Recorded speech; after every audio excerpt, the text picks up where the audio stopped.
Hello, আসসালামু আলাইকুম। সবাই কেমন আছেন? আশা করি এই রোজায় আল্লাহর অশেষ রহমতে সবাই সুস্থ আছেন।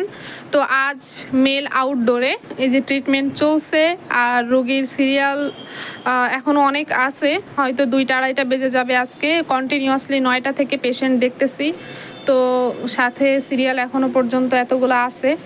যাই হোক, আজকে একটা নাকের পলিপাসের পেশেন্ট আসছিল, আপনাদের সাথে সেই সফল কেসটি শেয়ার করতেছি। তো আপনি এখানে ওষুধ খাচ্ছেন কতদিন যাবত? 23 সাল থেকে। 23 সাল থেকে খাচ্ছেন।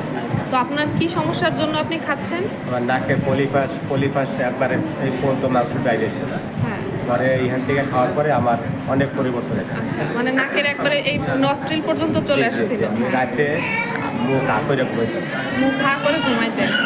তারপর এর আগে কি আপনার সার্জারি করা ছিল? জি সার্জারি করলাম আরো 10 বছর আগে। হ্যাঁ, সার্জারি করার পরে এটা আবার ফিরে আসছে। জি আবার হ্যাঁ, এখন এখান থেকে ওষুধ খাওয়ার পরে আপনি আগের থেকে ভালো বোধ জি করতেছেন। আগের থেকে অনেক ভালো। হ্যাঁ, আপনার ডান সাইডের থেকে এখন আসছে, আর ডান সাইডে আছে কম, বাম সাইডে একটু বেশি। বাম সাইডে একটু বেশি আছে। আচ্ছা, ঠিক আছে।